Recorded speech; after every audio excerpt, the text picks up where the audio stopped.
Iglesia, buenos días. ¿Qué tal si usted ahí donde está me acompaña un momento a hacer una oración?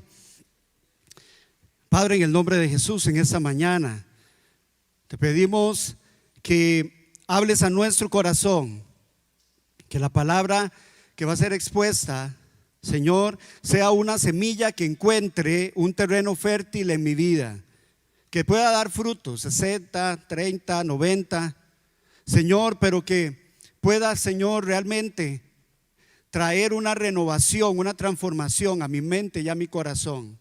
Permíteme no solamente ser oidor, sino hacedor de tu palabra. Espíritu Santo, toma el control, háblanos. Y si hay algún corazón que está hoy endurecido, que pueda ser tocado, Señor, y pueda ser convertido en un corazón de carne sensible a la voz de tu Espíritu Santo. Señor, quita todo obstáculo, quita todo aquello que estorbe, Señor, para que tu palabra, Señor, sea enviada. En el nombre de Jesús, amén y amén. En esta mañana quiero compartir con ustedes una enseñanza que se llama del sueño al destino. ¿Sabe? Dios siempre ha trabajado con sueños, con visiones, porque Dios tiene un propósito para todas las personas. ¿Están conmigo, iglesia? Dios tiene un propósito para todos. El problema es que hay gente que no conoce cuál es ese propósito. Pero todos, en el momento en que venimos a Dios, tenemos un plan por parte de Dios. Dice la palabra de Dios que Él tiene planes de bien para nosotros. Y el sueño que Dios deposita en nuestros corazones, hay gente que dice: Dios me habló, me dio una palabra, soñé con que iba a alcanzar a muchas personas para Cristo. Hay personas que han tenido en su corazón, han albergado un sueño de Dios. Pero a veces el sueño es claro, pero Dios siempre nos oculta el proceso. ¿Sabes por qué Dios no detalla el proceso? Porque necesita que nos despertemos. A veces el sueño, uno se enamora del sueño, se siente atrapado por algo lindo, espectacular, hermoso. Pero Dios quiere que usted se despierte, porque los sueños funcionan con gente que está despierta. Hay un momento para soñar y hay otro momento para vivir el sueño de Dios. Entonces, Dios nos muestra de entrada que Él pone un sueño, pero una vez que pone el sueño, nos va a meter a nosotros en un proceso. El proceso es algo que Dios va a utilizar para transformar tu carácter. Hay personas que no han entendido eso y tienen palabras, deseos santos de servir, deseos de ministerio, de empresas. Yo no sé cuál es la plataforma en la cual Dios te ha puesto para usarte. No solamente es una iglesia, te puede usar en tu empresa, te puede usar en tu trabajo, te puede usar en el lugar donde quiera que estés, para que puedas influir y llevar el reino de Dios a esos lugares. Pero Dios revela que el sueño es apenas el inicio, pero el proceso va a venir para transformar nuestro carácter. Entonces, hay gente que se pregunta muchas veces cuando comienza el proceso: ¿dónde está Dios? ¿Será que Dios me dijo que me iba a levantar, pero me siento más abajo que nunca? La Biblia dice que Dios produce en nosotros, a través de la prueba, una constancia que nos hace perfectos e íntegros. Y en esta mañana yo quiero hablar de la vida de José. Y vamos a ver que las pruebas que Dios le puso a José sirvieron para que transformara su carácter. Y vamos a ver que las diferentes pruebas de José son pruebas que nosotros también en algún momento de nuestra vida nos ha tocado pasar. Y no solo una vez, sino que muchas veces en nuestra vida. Entonces, mi oración es que mientras tú escuchas esas palabras puedas identificar en qué parte del proceso estás tú. Hay gente que no le gusta el proceso y se enoja. Y hay gente que se va de la iglesia y dice: me voy a cambiar de iglesia, seguro es la iglesia. No, el proceso te va a seguir, porque es Dios el que lo hace en tu vida, porque necesita transformarte. No hay peor cosa que un gran destino sobre un carácter que no ha sido transformado. Dios necesita pulirte y trabajar contigo, porque nunca tu destino va a ser más grande que el carácter que tú tengas. Entonces vamos a ver cómo el sueño es real, el destino es real, pero Dios quiere llevarnos ahí a través del proceso. Y yo quiero que ustedes vean en esta mañana que la primera prueba, el primer examen que usted va a hacer y que le tocó vivir a José, se llama el examen del orgullo. Y ese examen responde a la siguiente pregunta: ¿cómo respondes tú al sueño que Dios puso en tu corazón? Léalo conmigo, Génesis 37, versículos 5 al 11. Por favor, síganme en la pantalla y léalo conmigo. Dice: cierto día José tuvo un sueño, y cuando se lo contó a sus hermanos, estos le tuvieron más odio. O sea, ya lo odiaban, le tuvieron más. Pues dijo: préstenme atención, les voy a contar lo que he soñado. Resulta que estábamos todos nosotros en el campo atando gavillas. De pronto mi gavilla se levantó y quedó erguida, mientras que la de ustedes se juntaron alrededor de la mía y se inclinaron ante ella. Sus hermanos replicaron: ¿de veras crees que vas a reinar sobre nosotros y que no vas a gobernar? Y lo odiaron aún más por los sueños que él contaba. Después José tuvo otro sueño y se lo contó a sus hermanos. Les dijo: tuve otro sueño en el que veía que el sol, la luna y 11 estrellas se inclinaban ante mí. Cuando se lo contó a su padre y a sus hermanos, su padre lo reprendió. ¿Qué quieres decirnos con este sueño que has tenido?, le preguntó. ¿Acaso tu madre, tus hermanos y yo vendremos a postrarnos en tierra ante ti?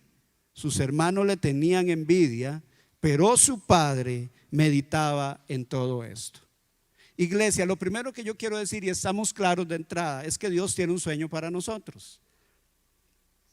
Yo sé muy bien los planes que tengo para ti. ¿Se acuerda? Jeremías 29. Son planes de bienestar y no de calamidad. Ahora, ¿sabes? El sueño de Dios es más grande y mejor que el sueño que usted pueda tener.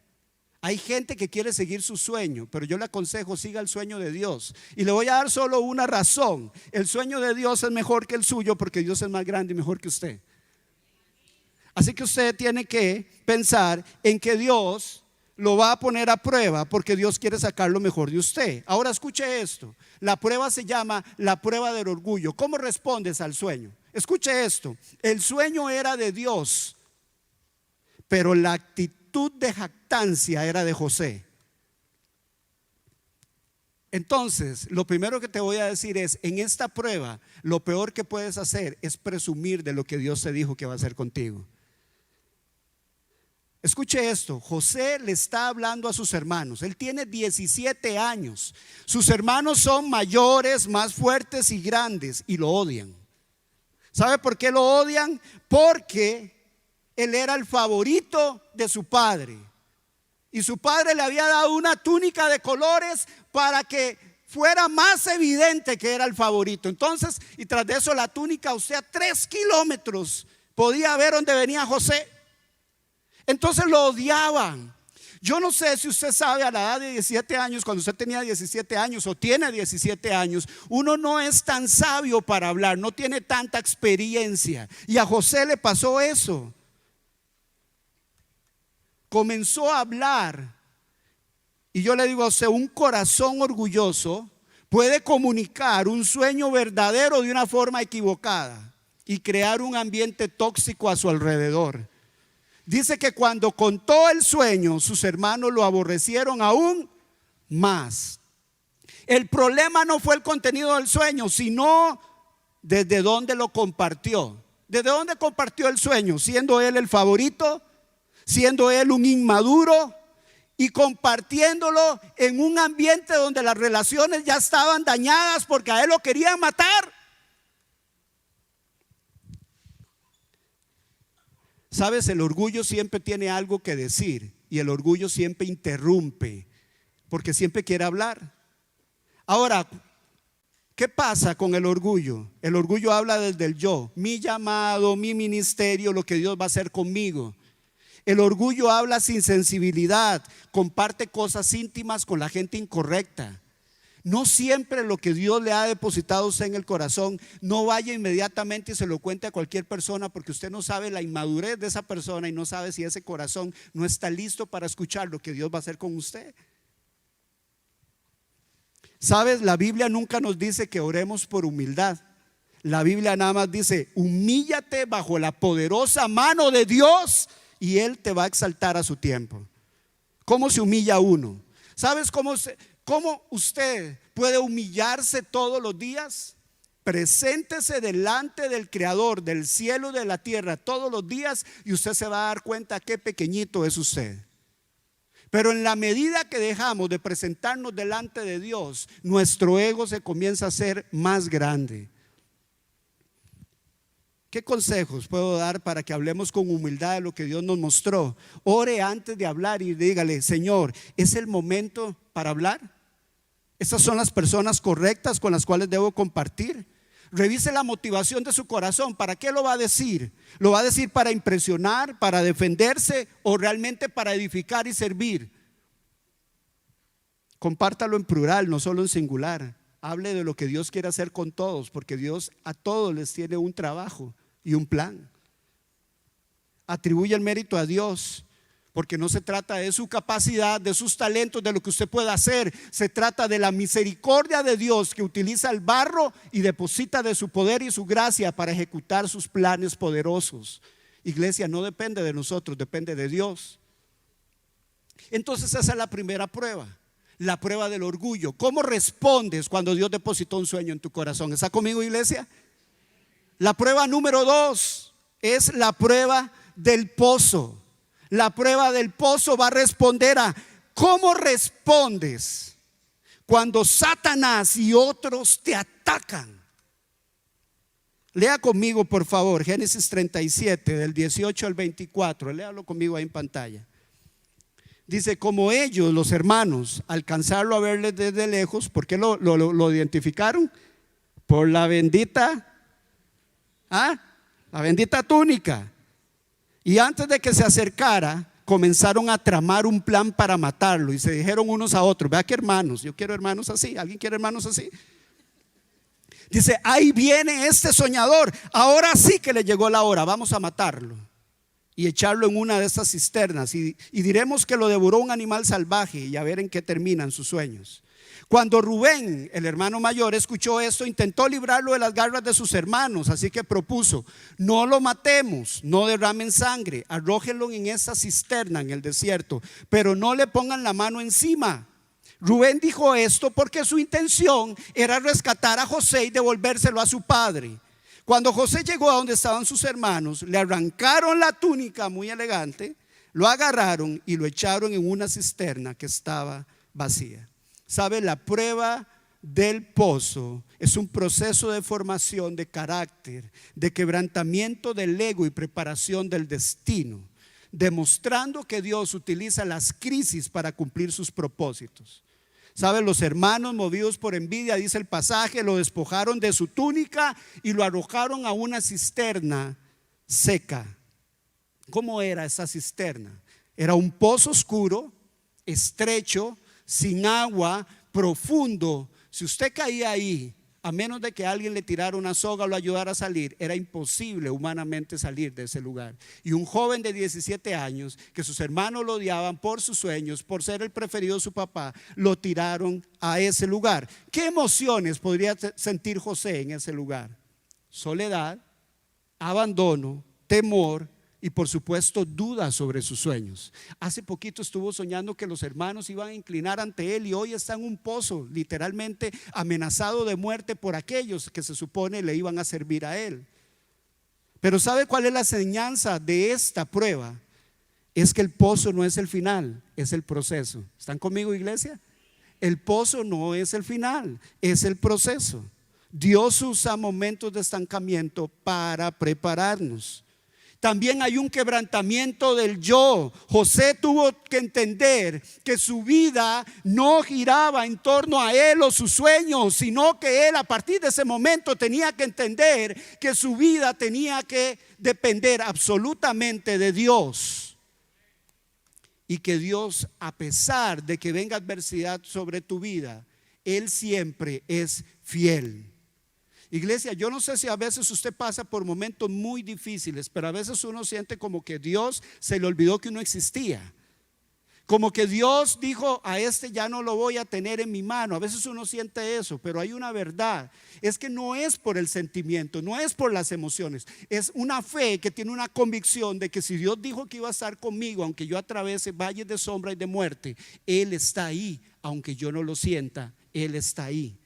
Y a veces es el proceso de Dios que me suelta para que yo pueda caminar, para que yo me pueda golpear, para que yo pueda cambiar y transformar mi carácter. Dios sigue allí. Yo sé que José se sintió solo, pero tenga por seguro que la presencia de Dios lo acompañaba. Yo pregunto en esta mañana, ¿estás en un pozo hoy? ¿Te sientes traicionado, estancado? Lo único que yo te quiero decir, solo recuerda que Dios te está moldeando. Si tú logras entender esto, te vas a dar cuenta que esas cosas difíciles no van a durar toda la vida. Las pruebas no te van a matar, vas a poder salir de ellas. Estás en el plan de Dios. Tienes que tener confianza en el proceso y vas a tener que entender que la prueba del pozo es necesaria para pasar del sueño dado por Dios al cumplimiento del destino verdadero. Entonces, en resumen, la prueba del pozo fue el primer paso de José desde la posición de hijo consentido a ser moldeado al líder que iba a necesitar la nación de Egipto para sobrevivir y las naciones de la tierra. ¿Están conmigo, iglesia? Entonces, la prueba del orgullo, la prueba del pozo, todos nosotros hemos pasado por ahí. Viene la tercera prueba, la prueba de la mayordomía. ¿Cómo respondes cuando Dios deposita recursos en tus manos? ¿Qué haces? Yo quiero decir algo, ¿sabes? Dios no te somete a pruebas para burlarse de ti ni para herirte. Simplemente usa lo que sucede para cimentar tu vida y tu carácter y así apoyar el destino que Él tiene para ti. Vea lo que dice Génesis 39, por favor acompáñeme en la lectura, versículo 1 al 6. Cuando José fue llevado a Egipto, los ismaelitas que lo habían trasladado allá lo vendieron a Potifar, un egipcio que era oficial del faraón y capitán de su guardia. Ahora bien, el Señor estaba con José y las cosas le salían muy bien. Mientras José vivía en la casa de su amo egipcio, éste se dio cuenta de que el Señor estaba con José y lo hacía prosperar en todo. José se ganó la confianza de Potifar y éste lo nombró mayordomo de toda su casa y le confió la administración de todos sus bienes excepto la doña. Que quede muy claro. Versículo 5. Por causa de José, el Señor bendijo la casa del egipcio Potifar a partir del momento en que se puso a José a cargo de su casa y de todos sus bienes. La bendición del Señor se extendió sobre todo lo que tenía el egipcio, tanto en la casa como en el campo. Por esto Potifar dejó todo a cargo de José y tan solo se preocupaba por lo que tenía que comer. ¿Ustedes están viendo el nivel? O sea, Potifar simplemente decía: ¿qué voy a comer hoy? Eso es lo único, era lo único. Ahí no habían bancos, pero ni tan siquiera sabía cuánto tenía en la cuenta. Él era una persona importante. Él vivía en una casa que era un palacio. Era el jefe de los guardaespaldas principales del ser humano más importante de esa época, que era el faraón egipcio. No había potencia más grande a nivel de reino en aquel entonces que Egipto. Yo le pregunto, ¿a usted le parecería bien que el Señor lo prospere en todo lo que usted hace? ¿A usted le gustaría que Dios le prospere en todo lo que usted hace, iglesia? Hay gente que dice que no, porque hoy en día la palabra prosperar se ha adulterado, se ha manoseado, y lastimosamente muchas veces desde altares y púlpitos y plataformas de iglesias donde se ha hablado de una prosperidad que no es bíblica. Pero a Dios no le da miedo la palabra prosperidad, porque la verdadera prueba de mayordomía no es cuánto tú manejas, sino cómo lo manejas y a quién le das la gloria. Escuche esto: Potifar, a pesar de ser un politeísta, o sea, en Egipto adoraban muchos dioses, pero él, a pesar de que no conocía quién era el Dios de Abraham, de Isaac y de Jacob, reconoció que en José ese Dios estaba con él y lo hacía prosperar en todo. ¿Qué significa la palabra prosperar? Porque se le ha dado, como he dicho, una connotación negativa. A Dios la Biblia habla de prosperidad muchas veces. Vea Génesis 26, versículos 12 y 13, ahí sale en pantalla. Dice: y sembró Isaac en aquella tierra, o sea, el abuelo de José, y cosechó aquel año 100 por 1, y lo bendijo Jehová. El varón se enriqueció y fue prosperado, y se engrandeció hasta hacerse muy poderoso. ¿Sabes? La palabra prosperar es una palabra bíblica, pero no significa que todos van a tener un Rolex y un Mercedes-Benz. Significa, escuche esto, la palabra prosperar en griego dice ayudar a alguien en el camino. Tiene la connotación de que si tú vas caminando con una carga muy pesada, la palabra prosperar significa alguien vino en tu ayuda y te ayuda a cargar eso muy pesado para ti. Y en el hebreo, la palabra prosperar significa impulsarte hacia adelante.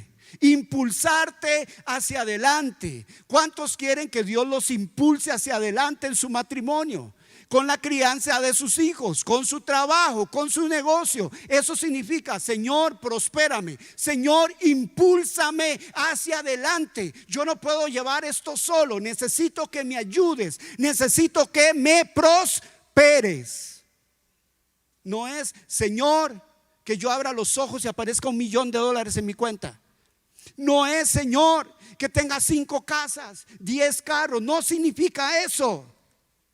Pero entonces hagámonos la pregunta: ¿por qué José todo lo que hacía prosperaba rápidamente? Porque la presencia del Señor estaba con él. Iglesia, porque la presencia de Dios estaba con él. ¿Cómo hago yo para que la presencia de Dios esté conmigo? Para que la presencia de Dios esté con usted, usted tiene que obedecer. ¿Y cómo yo obedezco? Para yo obedecer tengo que tener fe. Hay gente que no obedece porque no tiene fe en lo que Dios dice.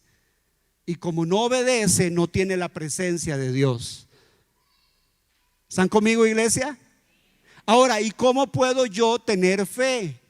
La Biblia lo dice: la fe viene por el oír, y el oír de la palabra de Dios. Hay gente que quiere prosperar y quiere la presencia de Dios en su vida, pero no tienen lo primero, no tienen la palabra. La palabra te produce fe, la fe te produce obediencia, y la obediencia trae la presencia de Dios. ¿Sabes cuáles eran los rasgos de un buen mayordomo como José? Tenía fidelidad en lo ajeno. José administraba la casa y todo lo que Potifar tenía como si fuera de él. Era fiel como si fuera suyo, sabiendo que era de otro. Hay gente que quiere que Dios lo bendiga, pero están en esos momentos administrándolo de otra persona y lo hacen mal y se quejan y dicen un montón de cosas, y Dios dice: no estás entendiendo la prueba. Tienes que administrar las cosas de otro como que si fueran tuyos, porque todo, como cristiano, todo lo que tú haces tiene que ser para la gloria de Dios. ¿Sabe cómo hacía José en esta prueba? Que por eso Dios estaba con él. Él era diligente y excelente. Dice: todo lo que él hacía, el Señor lo hacía prosperar. ¿Sabe? José no trabajaba a medias. Él no andaba con una actitud de víctima, sino que trabajaba con excelencia. Y téngalo por seguro que tenía que trabajar más, porque él era un extranjero en una tierra extraña. No sabía el lenguaje, no sabía las costumbres. Tenía que estar ahí más constante para aprender, pero el Señor estaba con él, porque él hacía todo con diligencia y excelencia, y cuando hizo eso se volvió una persona confiable. Escuche esto: antes de que Dios te confíe tu ministerio, tu empresa o proyecto, te va a probar con lo de otros. la casa donde trabajas, el negocio de alguien más, el ministerio de otro líder, los recursos que no llevan tu nombre, Dios primero te va a probar con lo ajeno para ver si vas a ser fiel con lo que Él te va a dar. ¿Cómo puedo yo ser un buen mayordomo? Sabes, lo que tengas, sea mucho o poco, no es tuyo, es de Dios. Aunque te duela, tu tiempo, tu dinero, tus recursos son de Dios. Tú eres administrador. Lo que administro hoy es entrenamiento para lo que Dios me quiere dar mañana. ¿Sabes cuál es la señal de que tú estás pasando esta prueba de ser un buen administrador? Bien, lo que está bajo tu cuidado va a florecer, al igual que José. Las personas que dependen de tu servicio van a ser bendecidas. Y Dios recibe la gloria, no tu ego. Hay gente que dice: ¿por qué Dios no me bendice? ¿Por qué Dios no me da dinero? Porque Él conoce tu corazón. Porque muy probablemente amas el dinero. Porque muy probablemente te vas a perder con ese dinero. Y hay gente que insiste y vas a seguir reprobando la prueba y vas a seguir chocando contra la pared hasta que no te des cuenta que Dios lo primero que quiere hacer es transformar ese corazón egoísta, orgulloso, que no sabe manejar bien las cosas que Dios pone en su mano. Entonces Dios nos lleva del pozo al palacio de Potifar para ver si vamos a administrar con fidelidad lo ajeno antes de confiarnos lo propio. Sabes, también la mayordomía tiene que ver con integridad. Lea conmigo por favor Génesis 39 del 6 al 12 ahí en pantalla. José tenía muy buen físico y era muy atractivo. ¿Sabe? La Biblia solo habla, ayer dije que 3, pero me equivoqué, eran 4 hombres, que solo la Biblia, Dios se da de decir que eran bien guapos y atractivos: José, Saúl, David y Absalón. O sea, el tipo era un Ken. Después de algún tiempo, dice, la esposa de su amo empezó a mirarlo con deseo y le propuso de una vez, a lo que vinimos: acuéstate conmigo. Pero José no quiso saber nada, sino que contestó: mire, señora, mi amo ya no tiene que preocuparse de nada en la casa, porque todo me lo ha confiado a mí, inclusive a usted. En esta casa no hay nadie más importante que yo. Mi patrón no me ha negado nada excepto usted, que es su esposa. ¿Cómo podría yo cometer tal maldad y pecar así contra Potifar? Mi reputación se va a venir al suelo. No, él sabía muy claro: contra Dios jamás voy a hacer eso, contra Dios. Y por más que ella lo acosaba día tras día para que se acostara con ella y le hiciera compañía, José se mantuvo firme en su rechazo. Un día, en un momento en que todo el personal se encontraba ausente, José entró en la casa para cumplir con sus responsabilidades. Entonces la mujer de Potifar lo agarró del manto y rogó: acuéstate conmigo. Pero José, dejando el manto en manos de ella, salió corriendo de la casa. ¿Sabe? Yo te voy a decir una cosa: cuando tú comienzas a prosperar, el enemigo cambia de estrategia. Y pocos sobreviven a la prosperidad con pureza. ¿Aló? Justo cuando estás avanzando y prosperando, no te asuste que va a venir la prueba. Muy probablemente no cuando estaba en el pozo, sino que te va a atacar más cuando tú estás subiendo, porque Él sabe que si logra contaminar tu carácter, arruina tu destino. La pureza, la integridad no es algo, señores, que se improvisa, no es algo del momento, es una decisión que tú tomas. Pablo le decía a Timoteo: huye de los deseos juveniles, es decir, no juegues con las tentaciones, no te quedes cerca de ella. José no se puso a coquetear ahí con Potifara. No se puso a decirle: mire, usted también está guapa, no se meta con el fuego porque se va a quemar. Inmediatamente le decía: no, no, no, porque el pecado entra cuando yo consiento y cedo. Hay gente que quiere reprender el pecado ya cuando el pecado llegó hasta la parte interior de su vida.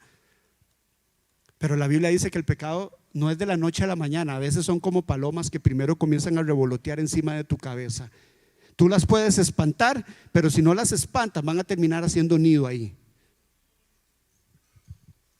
Vea lo que dice Génesis 39:10, por favor, léalo conmigo. Dice: y por más que ella lo acosaba día tras día para que se acostara con ella y le hiciera compañía, José se mantuvo firme en su rechazo. ¿Sabe? No fue una sola vez, fue diario.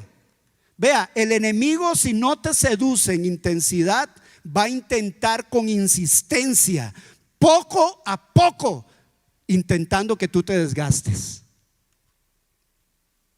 Porque él sabe que si tú dejas entrar la impureza a tu vida, la impureza afecta a tu familia. Si no, pregúntele al rey David. A pesar de que Dios perdonó al rey David, pero la impureza tocó su familia. ¿Usted se acuerda lo que pasó con Absalón, con Amnón y con Tamar? Fue un desastre eso. ¿Sabe? La impureza va a afectar tu fe. ¿Y sabe qué va a hacer la impureza? La impureza va a afectar tu relación con Dios. Porque cuando tú tienes impureza, tienes que tener engaño en tu vida. Para andar en la impureza sexual tienes que aprender a mentir. Cuando tú andas con impureza sexual, tienes que aprender a ser un manipulador. Tienes que aprender a ser una persona engañosa. Tienes que aprender a tener una relación fingida con los demás. Mi amor, ¿para dónde vas? Es que hoy tengo que trabajar tarde. Y va con la querida. Te vuelves un manipulador, te vuelves un engañador, te vuelves un mentiroso. Así que cuando Dios dice que nos mantengamos puros, no es porque Él sea un mojigato, es porque Él sabe que si tú dejas entrar el pecado en tu vida, el pecado siempre al final va a ser la muerte. Huir también es madurez espiritual. Correr, como lo hizo José, es madurez espiritual. Sabes, Dios no puede entregarte autoridad pública si no tienes integridad privada. Muchos tienen sueños, muchos tienen talentos, muchos tienen oportunidades, pero pocos tienen pureza. Mateo 5:8 dice lo siguiente: Dios bendice a los que tienen un corazón puro, porque ellos verán a Dios. No somos puros porque queremos las bendiciones, somos puros porque vamos a ver a Dios. Y cuando tú lo ves a Él, todo lo demás que tú veas pierde atractivo. Entonces esa es la prueba del palacio o la mayordomía. La otra prueba que vemos en la vida de José es la prueba de la prisión. ¿Cómo respondes tú cuando sufres injustamente? Vea lo que dice Génesis 39 del 19 al 23, por favor, léalo conmigo ahí. Cuando el amo de José, o sea Potifar, escuchó de labios de su mujer cómo la había tratado el esclavo, se enfureció y mandó que echaran a José en la cárcel donde estaban los presos del rey. Escuché esto: pero aún en la cárcel el Señor estaba con él y no dejó de mostrarle su amor. Hizo que se ganara la confianza del guarda de la cárcel, el cual puso a José a cargo de todos los prisioneros y de todo lo que allí se hacía. Como el Señor estaba con José y hacía prosperar todo lo que él hacía, el guardia de la cárcel no se preocupaba de nada de lo que dejaba en sus manos. ¿Sabe? José hizo lo correcto y sin embargo sufrió las consecuencias equivocadas. ¿A quién le ha ocurrido que a veces ha tenido que pasar por situaciones donde usted dice: estoy sufriendo? Y hay gente que dice: por sapo. Hay gente que dice: por sapo. Todo sapo muere chipado. Por hacer una cosa buena termino haciendo lo malo. Caí mal. Perdón. ¿Sabes qué vas a hacer cuando haces lo correcto y sufres las consecuencias equivocadas? ¿Qué vas a hacer cuando alguien miente sobre ti y otros creen? ¿Qué vas a hacer? ¿Vas a salir en carrera? ¿Vas a alejarte de Dios? ¿Vas a enojarte con Dios? ¿Vas a decir esto no vale la pena y vas a echar todo por la borda? ¿Sabe? La prueba de la prisión se trata de cuando haces algo grande para Dios en las circunstancias en las que te encuentras, incluso si son injustas. Ojo aquí, hay gente que dice: Señor, si tú me sacas de esto tan injusto, voy a hacer algo grande para el reino. Pero la prueba de la prisión dice, no importa dónde tú estés, puedes hacer algo grande para Dios. ¿Está conmigo, iglesia? Y José lo entendió. Aún estando en la cárcel, él entendió que Dios tenía un propósito. Sabes, caminar en el plan de Dios no evitará que algunos momentos te lleven al límite. No significa que no hayan circunstancias que no te van a poner contra la pared, porque Dios forja el carácter bajo presión. Vea lo que dice Proverbios 24:10. Este proverbio me encanta. Vea lo que dice: si en el día de la aflicción te desanimas, muy limitada es tu fortaleza. Cuando una persona aprende que los momentos difíciles no son una temporada para rendirse, sino una temporada para levantarse y decir: algo Dios tiene preparado para mí, algo va a hacer Dios conmigo. Sabes, hay gente que si se hubiera rendido en el momento en que pensaba rendirse, no se hubiera dado cuenta de que su vida no depende del hombre, de las circunstancias, de la enfermedad, de lo que digan los políticos, depende es de Dios. Pero a veces no nos damos cuenta de eso, porque en la primera que viene nos rendimos, tiramos la toalla, nos quejamos. Sabemos que tenemos que alabar, sabemos que tenemos que orar, sabemos que tenemos que ir a nuestro refugio seguro, pero terminamos haciendo todo lo contrario. Y por eso no pasas el examen, lo vas a seguir repitiendo, lo vas a seguir repitiendo, lo vas a seguir repitiendo, hasta que entiendas, porque Dios quiere hacerte prosperar en la tierra de tu aflicción, pero quiere cambiar tu corazón y tu carácter. Dios no nos libra de la cárcel, pero sí nos va a acompañar en ella. ¿Sabe? La presencia de Dios no siempre evita la injusticia, pero sí cambia cómo la atravesamos.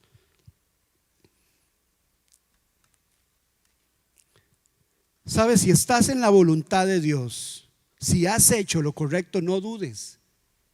Sigue confiando en que Dios está contigo en medio de la injusticia, y aunque todo esté en tu contra, encuentra fortaleza en el Señor. Y quiero que ustedes vean un pasaje que está en Primera de Samuel, capítulo 30, versículo 6. Y es una historia de David. Le voy a poner un contexto. David se encontraba en Siclac.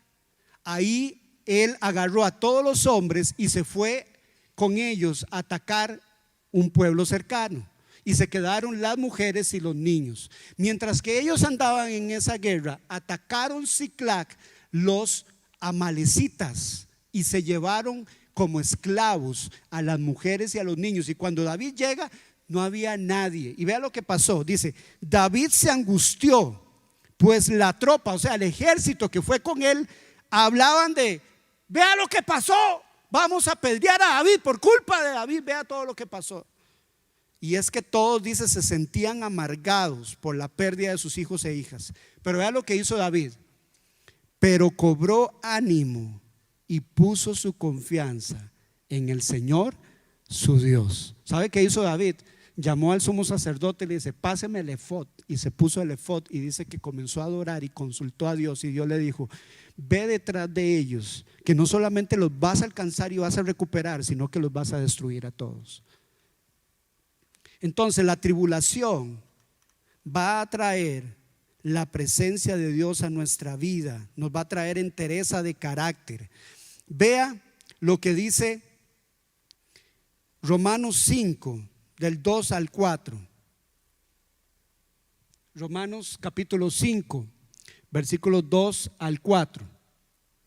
Por favor, si me ayudan con el pasaje. Romanos capítulo 5, versículos 2 al 4. Lo leo para ustedes. Dice: así que nos regocijamos en la esperanza de alcanzar la gloria de Dios.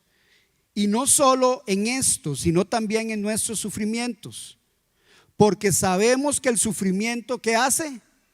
Produce perseverancia. La perseverancia entereza de carácter, y la entereza de carácter produce esperanza. ¿Cómo responde un hijo de Dios cuando sufre injustamente? Número uno, no se amarga, sirve. Escuche esto: no se amarga, sirve. Así que si usted anda con cara ahí amargado, cambia esa cara. Dice que José, estando en la cárcel, se encargaba de todo lo que allí pasaba. José servía, no se encerró en la autocompasión. ¿Sabe a quién se encontró José en la cárcel? Dice que se encontró, ¿se acuerda? Al copero y al panadero. Y los dos tuvieron un sueño. ¿Se acuerda la historia? Y dice que cuando ellos tuvieron el sueño, el otro día amanecieron con una cara larguitita. Que dice que llegó José y dice: ¿qué les pasa? ¿Por qué tienen esa cara? ¿En qué les puedo ayudar? Un hijo de Dios, aun cuando está sufriendo injustamente, no se amarga. Él sabe que está para servir. La prueba de la cárcel va a revelar si solo servimos cuando somos reconocidos o si servimos porque amamos a Dios aun cuando nadie nos ve. ¿Qué hace una persona, también un hijo de Dios, cuando está en la cárcel? No pierde sensibilidad, consuela a otros. Eso fue lo que hizo José. Estuvo atento al dolor del panadero, del copero, de las personas que estaban ahí. No se volvió egoísta. Y lo otro que hacía era honraba a Dios en medio de la injusticia. ¿Sabes? Cuando el panadero y el copero le dijeron: ¿cómo sabes tú la interpretación del sueño? ¿Sabe qué dijo José? Son de Dios las interpretaciones, es Él el que las da. Él reconocía aún en medio de su situación que era Dios el que estaba con él. ¿Sabes? José no usó sus dones para ganar ventaja personal, sino para exaltar a Dios aún estando encerrado. Ahora hagamos una conexión de José con Cristo, porque a veces creemos que solo nosotros vivimos injustamente. Vea lo que dice Primera de Pedro, capítulo 2, versículo 21 al 23. Por favor, iglesia, léalo conmigo.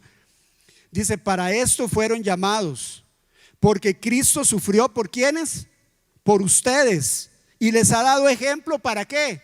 Para que sigan sus pasos. ¿En qué vamos a seguir los pasos de Jesús? En cómo Él sufrió por nosotros. ¿Está conmigo, iglesia?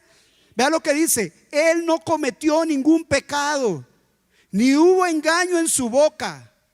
Cuando proferían insultos contra Él, no replicaba con insultos. Cuando padecía, no amenazaba, sino que confiaba en aquel que juzga con justicia.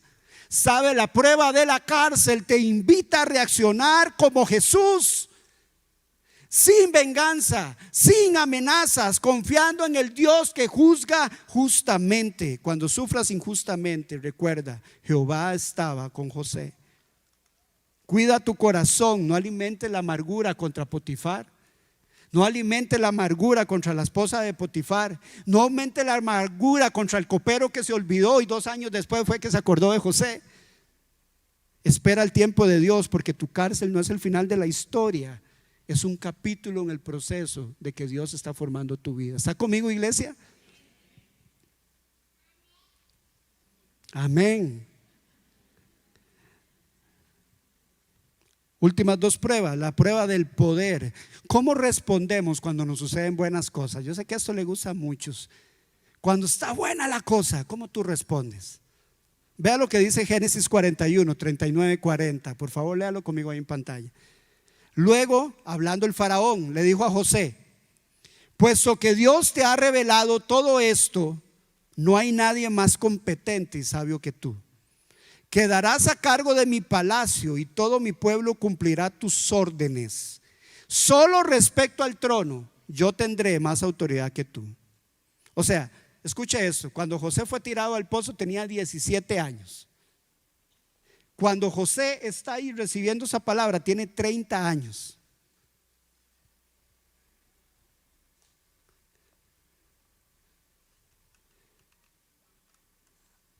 Ahora, él acaba de comenzar apenas su destino. Iglesia, ¿está conmigo? Apenas comenzando a entrar en el palacio de Faraón, él está apenas comenzando a cumplir su destino. Porque ese no era el destino no era llegar frente a Faraón. Apenas iba a comenzar a la edad de 30 años, desde los 17. A veces nosotros decimos, ¿verdad? Ay, Señor, 1 año llevando palo. Moisés duró 40, David duró 40, Abraham llevó 25. Mejor ni le digo cuántos, tal vez, ni haga números. Pero ¿sabe qué pasó con José? Se le dio poder. Ahora la pregunta es: ¿cómo manejas ese poder? Porque un día vas a recibir poder y autoridad, y si aún no lo has recibido, donde quiera que estés o en cualquier cosa que Dios se haya llamado a hacer, en algún momento se te va a dar poder, se te va a dar responsabilidad, se te va a poder dar la capacidad de tomar decisiones. ¿Y qué va a hacer? Esta es la prueba del éxito. Esa prueba consiste que cuando te piden hacer algo, te ascienden. ¿Qué vas a hacer? ¿Vas a seguir diciendo, Señor, dependo de ti? ¿O vas a decir, yo sabía que tenía que ser yo, porque soy el más preparado, porque soy el mejor? Porque a veces somos muy humildes cuando estamos en el ascenso, pero cuando ya estamos ahí nos olvidamos de Dios. Le dijo Faraón, quedarás a cargo de mi palacio. Dice que le dio un anillo, lo vistió de lino, le puso una cadena de oro. El mismo día que estaba en la cárcel, Dios lo sacó y lo puso como segundo, el rey más grande de la tierra.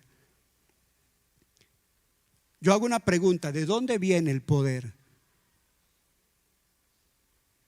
No eres tú. El poder viene de Dios. Vea lo que hace José. Aún enfrente del hombre más poderoso de la tierra, él mantuvo siempre su gloria centrada en Dios. Porque él le dijo a Faraón: no soy yo quien pueda hacer esto, es el Dios del cielo que se está revelando el sueño. ¿Sabe? Los cristianos, los creyentes deberían decir: he trabajado muy duro, pero Dios me ha bendecido. En otras palabras, un agricultor diría: haré, cultivé, planté, pero Dios hizo llover. Ese es el equilibrio. Ese es el equilibrio. Es cuando Dios te impulsa hacia adelante. Vea lo que dice Filipenses 2:3. No hagan nada por egoísmo o por vanidad, más bien con humildad consideren a los demás como superiores a ustedes mismos. ¿Cómo usas el poder? ¿Cómo usas? Sabes, el poder se usa para administrar bien, no para derrochar. El poder se usa para prevenir crisis y preparar a otros. El poder se usa para bendecir a muchos. Cuando Dios te da un ascenso, ¿qué es lo primero que piensas? ¿Cómo disfruto esto? ¿O cómo sirvo mejor a Dios y a otros con esto que Dios me dio? ¿Qué pregunta te haces? ¿Cómo ejerces tu don? ¿Cómo ejerces el don que Dios te dio? ¿Para vanagloriarte o para servir a los demás?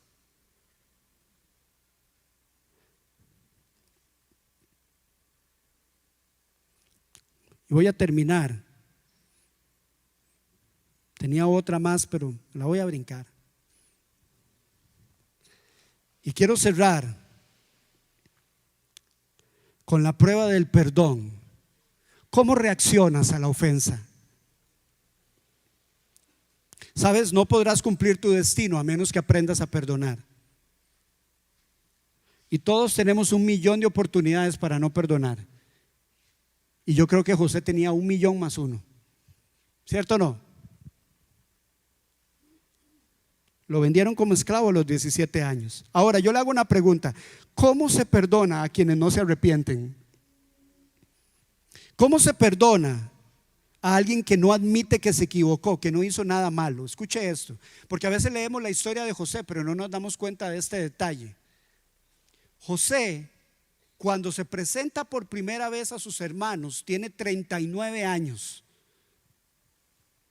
O sea, ya habían pasado los 7 años de la abundancia y llevaban 2 años de la escasez. Y cuando él tenía 39 años, él se presenta delante de sus hermanos y les dice: tranquilos, no se preocupen, que yo llegué aquí fue porque Dios tenía un propósito, un plan. Eso ya yo lo entendí. Pero dice la Biblia que Jacob, el papá, estando en Egipto, muere cuando José tiene 59 años. O sea, pasaron 20 años desde la primera vez que él se presentó ante sus hermanos. Pasaron 20 años para que muriera su padre. Y vea lo que pasó, léalo conmigo. Génesis 50, del 15 al 17, dice: al reflexionar sobre la muerte de su padre, los hermanos de José concluyeron: tal vez José nos guarde rencor y ahora quiera vengarse de todo el mal que le hicimos. Por eso le mandaron a decir: escuche, antes de morir tu padre dejó estas instrucciones: díganle a José que perdone por favor la terrible maldad y el pecado que sus hermanos cometieron contra él. Así que por favor perdona la maldad de los siervos del Dios de tu padre. Sabes, esta es la primera vez que la palabra perdonar aparece en la Biblia. La palabra perdonar en hebreo significa absolver. Absolver completamente. Iglesia, perdonar es absolver completamente. No es parcialmente, es completamente. Quiero que pienses en lo que hizo Jesús. Jesús te absolvió completamente. Te liberó del castigo y te quitó de encima la carga que tú no podías llevar y te perdonó. Eso es lo que significa perdonar. Jesús te perdonó y por eso te pide que perdones. Así que de nuevo, es fácil perdonar a alguien que está arrepentido. Tal vez es un poco más fácil, pero ¿cómo perdonar a alguien que no está arrepentido? Los hermanos de José pasaron 20 años y ¿sabe qué pensaron ellos? No, hombre, José fue pura pantomima. Él nos perdonó porque estaba mi tata vivo. Pero ahora que murió, el papá va a querer vengarse. Entonces dice que ellos se inventaron una historia. Ay, José, ¿sabe qué fueron las últimas palabras de papito? Que nos perdones. Que nos perdones. ¿Sabe qué es lo que da un poco de cólera de esta historia? ¿Dónde está la palabra José? Venga acá. Nosotros queremos pedirte perdón por lo que te hicimos. ¿Nos perdonas? Nosotros lo hicimos. Aceptamos nuestra culpa. Nos perdona José. En ningún momento ellos le dijeron a José: nosotros te queremos pedir perdón. Nunca en la historia, nunca. ¿Qué pasa si alguien no se arrepiente ni asume la responsabilidad de lo que te hizo y sigue mintiendo e inventa una historia que ni siquiera es cierta para manipularte no solo a ti, sino a quienes los que rodean? ¿Podrás perdonar a esa persona? Y con esto cierro. Cuando alguien no perdona a alguien, estás tomando la posición de Dios. Tú te crees Dios. ¿Sabes por qué? Porque solo Dios puede retener los pecados. Vea lo que dice Génesis 50:19. Si lo tienen ahí, me lo ponen en pantalla. Vea lo que les dijo José: no tengan miedo. ¿Acaso estoy yo en lugar de Dios? O sea, vea lo que está diciendo José. Yo sé que el Señor dice: mía la venganza. Cuando tú no perdonas, te eriges en la posición de Dios y dice: me voy a vengar de esa persona. El único problema es que a esa persona no le va a pasar nada. Al que le va a pasar algo es a ti. Porque cuando tú no perdonas, es como aquella paradoja de la persona. Dice que cuando tú no perdonas, es como cuando tú te tomas un veneno esperando que sea la otra persona la que se muera.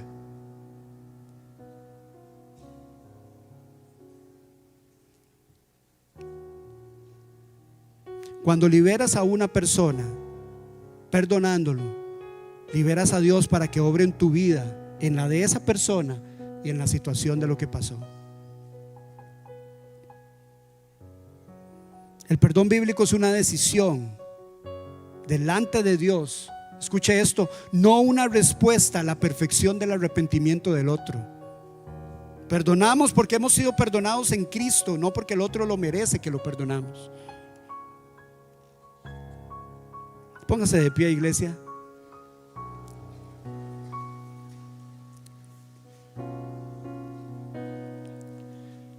¿Sabes? Cuando miramos la vida de José, vemos que el llamado fue genuino, pero Dios lo llevó del orgullo al pozo, del pozo al palacio, del palacio a la cárcel, de la cárcel al trono. El trono le dio prosperidad, le dio poder, le dio dinero. Lo llevó al perdón, no para destruirlo, sino para transformarlo. Cada etapa fue un examen de carácter. ¿Cómo habla? ¿Cómo reacciona? Cuando lo bajan, ¿cómo administra? Cuando lo suben, ¿cómo responde? ¿Qué pasa cuando sufre injustamente? ¿Qué hace cuando tiene poder, cuando tiene dinero y cuando tiene la oportunidad perfecta para vengarse? ¿Cómo reacciona? Santiago capítulo 1 versículos 2 al 4 dicen: considérense muy dichosos cuando tengan que enfrentarse con diversas pruebas, pues ya saben que la prueba de su fe produce constancia. Saben, las pruebas no son castigos aleatorios, son el taller de Dios donde Él está formando en nosotros su carácter. Tal vez estás luchando con el orgullo, queriendo contar el sueño desde el ego y no desde la humildad. Tal vez estás en el pozo sintiendo que todo se acabó. Dios está ahí contigo, está trabajando. Tal vez estás en la casa de Potifar aprendiendo a administrar lo ajeno. Hazlo con excelencia, que después Dios te va a dar lo tuyo. Tal vez estés en la cárcel sufriendo injusticias y silencios. Tal vez estés en el lugar del poder tomando decisiones que afectan a otros. Tal vez estés en la prosperidad siendo probado en cómo vas a manejar tu dinero. O puedes estar en la prueba del perdón delante de personas que te hirieron y ni siquiera se han arrepentido. Y Dios dice: ¿qué vas a hacer? Quiero cerrar con Filipenses 1:6. Dice: estoy convencido de esto: el que comenzó tan buena obra en ustedes la va a ir perfeccionando hasta el día de Cristo Jesús. Sabes, Dios no se rinde contigo. El Señor no tira tu proceso a la basura, no rompe el examen y dice reprobado, sino que te dice: vamos, levántate, lo vas a tener que hacer una y otra vez hasta que aprendas que es que yo quiero trabajar esa área en tu vida, hasta que cambies, hasta que seas perfecto, hasta que seas íntegro, hasta que puedas prevalecer, porque si no te va a destruir. En lugar de preguntarte en qué prueba estoy, deja que el Espíritu Santo te pregunte: ¿me vas a dejar trabajar en tu carácter a través de esta prueba? El Espíritu Santo te dice hoy: ¿me vas a dejar trabajar en tu carácter a través de esta prueba? ¿O vas a seguir quejándote? ¿Vas a seguir diciendo por qué? ¿Vas a seguir con deseo de vengarte? ¿O vas a dejar que el Espíritu Santo sea el que trabaje en tu vida y te cambie? Porque Él quiere que tú te parezcas a Jesús. Cierre sus ojos. Padre, en el nombre de Cristo, en esta mañana, Señor, te decimos: no quiero salir corriendo de la prueba. No quiero. Quiero aprender en la prueba. ¿Alguien puede decirle eso al Señor en esta mañana? Yo quiero aprender en la prueba. No quiero llegar solamente al destino, quiero ser transformado. Señor, yo no sé cuál examen he fracasado, cuál tengo que repetir. Hoy entiendo, y lo digo humildemente: si tengo que repetirlo, Señor, lo voy a repetir. Pero por favor, no me sueltes de la mano hasta que tu carácter sea transformado en mí. Sabes, el Dios que comenzó la obra en José la terminó. El Dios que comenzó la obra en tu vida también la va a terminar. Padre, rendimos nuestro corazón, nuestra vida. Yo te pido que cada persona que está aquí hoy sea tocada por el poder de tu Espíritu Santo, y que tú le puedas enseñar que todo lo que han vivido, todos esos sueños, tal vez algunos tomaron ese sueño y ya lo guardaron, lo sepultaron. Que hoy pueda resucitar ese sueño y esa persona darse cuenta que tú no lo quieres destruir, que tú sacas el martillo, que tú sacas, Señor, muchas veces como un herrero, el yunque, el martillo y el fuego para trabajar con nosotros. Pero el propósito es que Cristo se vea reflejado en ti, que tú seas una persona realmente que refleje a Cristo, que seas prosperado en todo, que la presencia de Dios vaya contigo. Pero eso no ocurre de la noche a la mañana, porque hay cosas en tu vida que tienen que cambiar y Dios las va a sacar. Dile: Señor, saca de mi vida todas las impurezas, saca de mi vida todo aquello que estorba, saca de mi vida todo aquello, Señor, que no te deja trabajar al 100% en mi vida. Quita, Señor, el orgullo. Quita, Señor, la codicia. Quita las ansias de poder. Quita, Señor, el que a veces nos podemos sentir más que los demás. Señor, ayúdanos a ser humildes y a reconocer que todo viene de ti, que somos administradores, que todo lo que yo tengo es porque tú has sido bueno, has sido fiel, has sido, Señor, Padre Santo, más que bueno conmigo, con mi familia. Gracias, Señor, porque todo lo que tengo, si lo tengo, Señor, es porque tú has sido bueno. Hoy te quiero dar las gracias por eso. Y te digo: Señor, sigue trabajando en mi vida. Yo quiero cumplir el sueño que tú tienes conmigo. Yo quiero cumplir el plan, el propósito que tú tienes para mí. Dime, Señor, ¿qué tengo que hacer? Ayúdame a ser paciente. Ayúdame a ser humilde. Ayúdame a reconocer que te necesito. En el nombre de Jesús.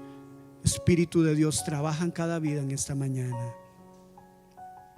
Amén y amén. Iglesia, dale un aplauso al Señor. Lleves esa palabra en su corazón. Que Dios les bendiga.